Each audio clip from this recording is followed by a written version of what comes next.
ओम श्री गुरुवे नमः। ओम शांति शांति शांति। प्रणाम भगवान। भगवान, अभी हमारा सत्संग मुंडक सुधा मुंडक उपनिषद प्रवचन श्री स्वामी अखंडानंद सरस्वती जी महाराज द्वारा विरचित और प्रवचन नंबर 13 मंत्र नंबर 1 और 2 की व्याख्या चल रही है। भगवान स्वामी जी बताते हैं कि अच्छा, आप देखो, एक ही खेत है, हमने तो बोकर देखा है, हमने खेती की है। एक खेत में गन्ना बो दिया। गन्ना बोया जाता है चैत्र में, फागुन में, और बरसात आई तब तक गन्ना सारे खेत में नहीं हुआ, तो उसमें लाल मिर्च बो दिया।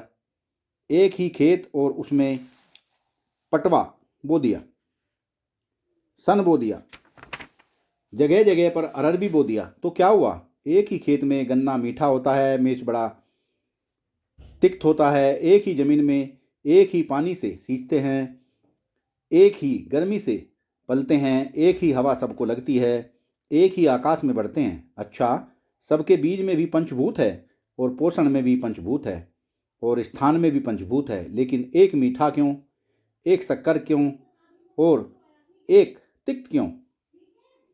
यह भेद क्यों हुआ? बोले, बीज में जो संस्कार है ना, बीज की उपाधि के भेद से अलग अलग हो गया। इसी प्रकार यह चैतन्य जो परमात्मा है, वह स्त्री का शरीर, पुरुष का शरीर, मच्छर का शरीर, चिड़िया का शरीर, हाथी का शरीर, घोड़े का शरीर, ऊंट का शरीर, ये सब उपाधि हैं। और उनमें अंतःकरण में जो कर्म संस्कार हैं, सूक्ष्म शरीर में कर्म संस्कार हैं, वे उपाधि हैं। एक ही पंचभूत से सबका शरीर बना। स्त्री का शरीर बनाने के लिए भगवान ने कहीं से कोमल पंचभूत नहीं मंगाया और पुरुष का शरीर बनाने के लिए कहीं से कठोर पंचभूत नहीं बनाया, और स्त्री के दिल में कोमलता भरने के लिए और पुरुष के दिल में कठोरता भरने के लिए कहीं से अलग अलग उपादान नहीं मंगाया। बिल्कुल पंचभूत वहीं के वही, लेकिन उन अंतःकरणों में जैसा संस्कार है, बीज है, उसके अनुसार चैतन्य आकाशवत एक है। तो जैसे छेद पैदा नहीं होता, बड़ा छेद, छोटा छेद, सुशिर, ये छेद पैदा नहीं होते, उपाधि पैदा होती है और छेद को छोटा बड़ा कर देती है। इस प्रकार यह अंतःकरण और देह की उपाधि से यह चैतन्य छोटा बड़ा मालूम पड़ता है। नाम रूप कृत देहो उपाधि के निमित्त से ही जीव की उत्पत्ति और जीव का प्रलय मालूम पड़ता है। असल में तो वह अविनाशी परमात्मा से बिल्कुल एक मिला हुआ है, उससे बिल्कुल जुदा नहीं है। तो पहले उपाधि के सहित अक्षर का वर्णन किया, अब जरा उपाधि का निषेध करके अक्षर का वर्णन करो, तब परमार्थ स्वरूप जो है वह प्रकट होगा।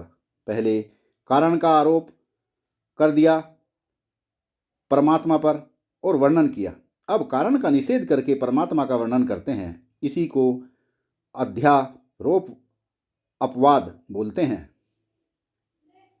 पहले यह कहा गया कि संपूर्ण जगत में देह की उपाधि से एक ही परमात्मा अनेक रूप में भास रहा है। अब कहते हैं जरा उस परमात्मा का ख्याल करो जिसमें यह देह की उपाधि न होवे। नाम रूप बीज भूत अदव्याकृत ख्यातस्व विकार अपेक्षया प्रादक्षरा परम यत् सर्वो उपाधि भेद वर्जितम अक्षर सएव स्वरूप उपमाकाश्वेय सर्व मूर्ति विजृतिम नेति नेति इत्यादि विशेषणम विवक्षणः दिव्यो अमूर्तः पुरुष स बाह्य अभ्यंतरो अजन्या अप्राणो अमना शुभ्रो अक्षर उत्परतः परः। यह दूसरा मंत्र आया। देखो, यह अब तक जो बात समझाई वह लौकिक पत्ति हुई। अब जो अलौकिक वस्तु है उसको लौकिक पत्ति से कैसे समझावें? असल में जो अत्यंत प्रोक्ष है उसको प्रत्यक्ष करके कैसे दिखावें? शंकराचार्य भगवान ने यह प्रश्न उठाया। बोले, परमात्मा अत्यंत परोक्ष है कि प्रत्यक्ष है? पहले यह ही बता दो। बोले, देखो, जो पहचानते नहीं हैं परमात्मा को, उनके लिए तो परमात्मा अत्यंत परोक्ष है, और जो पहचानते हैं उनके लिए हाजरा हजूर है। बस पहचानने और न पहचानने का भेद है। देखो, एक आदमी जैसा कोई होगा वैसा कोई पहचान सकता है। आप यह बात बिल्कुल ध्यान में रख लो। जिसके अंतःकरण में धूर्तता होगी वह दूसरे को कभी सच्चा समझ नहीं सकता। यही समझेगा कि इनके मन में भी कोई धूर्तता होगी। चालबाज दूसरे को भी चालबाज समझता है। पापी सर्वत्र पाप मशंकते, जो खुद पापी होता है वह दूसरे को भी पापी समझता है। जो खुद कामी होता है वह दूसरे को भी कामी समझता है। जो खुद देशी होता है वह दूसरे को भी देशी समझता है। यह नियम है। पापी सर्वत्र पाप माशकते। पापी की नज़र में सब जगह पाप ही होता है। अपना मन साफ करो। कहते हैं अपनी गांठ मजबूत करो। हमारे गांव में कहावत है, अपनी गांठ नीमन करो। नीमन करो माने मजबूत करो, और पर चोरी मत लगाओ। दूसरों को चोरी मत लगाओ। तो अपने दिल को साफ करो। यह इसका रास्ता है। अगर परमात्मा को समझना होवे तो अगर तुम अपने को हड्डी मांस चाम वाला मानोगे तो तुमको परमात्मा भी हड्डी मांस चाम वाला मालूम पड़ेगा। और तुम अपने को छोटा देखोगे तो तुमको परमेश्वर भी छोटा दिखाई देगा। और तुम अपने को अंतःकरण वाला राग द्वेष वाला देखोगे तो परमात्मा भी तुमको राग द्वेष वाला दिखेगा। यदि तुम अपने को बहुत सूक्ष्मतः जीव देखोगे तो परमात्मा बड़ा जीव दिखेगा, एक जीव दिखेगा। और यदि तुम अपने को शुद्ध बुद्ध मुक्त जानोगे तो परमात्मा भी शुद्ध बुद्ध मुक्त दिखेगा। या जैसे तुम होगे वैसे ही परमात्मा को देख सकोगे। इसलिए वेदांतियों ने कहा कि भाई तुम अपता शोधन करो, तुम अपना शोधन करो कि मैं कौन हूं। इसलिए वेदांतियों ने कहा कि भाई तुम अपना शोधन करो कि मैं कौन हूं। अभी तो तुमको यह मालूम पड़ता है कि मुझे गुस्सा नहीं आता, दूसरे को आता है। हे भगवान, अगर तुमको गुस्सा नहीं आता तो दूसरे का गुस्सा तुमको मालूम कैसे पड़ता है? वाह भगवान वाह।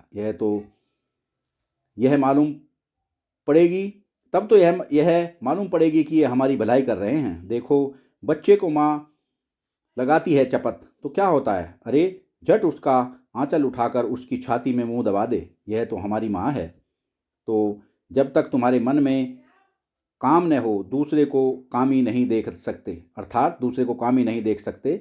एक देखो जरा संसारी बात आपको सुनाता हूँ। रासलीला हमारे यहाँ हो रही थी तो रासलीला में लोग बड़ी गड़बड़ करते हैं। वे जो स्वरूप होते हैं रासलीला में और जो समाजी होते हैं उनके साथ कोई संबंध न जुड़े और लीला मात्र देखकर आदमी ध्यान करे तब तो उसमें लाभ होता है। और यदि स्वरूपों के साथ व्यक्तिगत संबंध हो जाता है और समाजियों के साथ व्यक्तिगत संबंध हो जाता है तो राग द्वेष काम क्रोध की वृद्धि होती है।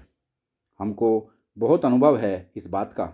हमने ऐसे लोग देखे हैं जो पहले राधा जी को, स्वरूप को साक्षात राधा रानी मानते थे और जब गुस्सा आया तो वह पीटना शुरू कर दिया।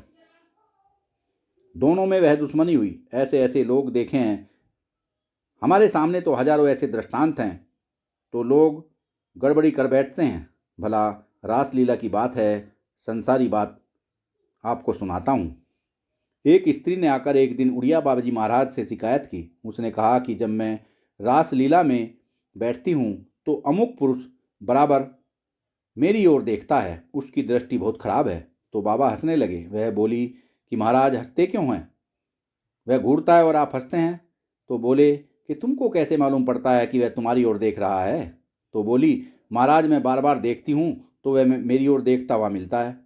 भले मानुस, तू उसकी ओर क्यों देखती है? अरे तू देखना बंद कर दे, वह देखता है तो देखने दे। नारायण, यह आध्यात्मिक मार्ग है, वह अपने मन को शुद्ध करने का है।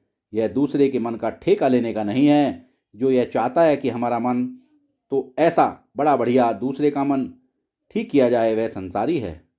आध्यात्म का मार्ग 16 आने अपने मन को शुद्ध करने का है। तो यदि आप चाहते हो कि हम परमात्मा के मार्ग पर चलें तो आप अपना देखो परमात्मा को ढूंढो। बहुत बढ़िया। सत्संग को विराम देते हैं भगवान, आगे का सत्संग कर लेंगे।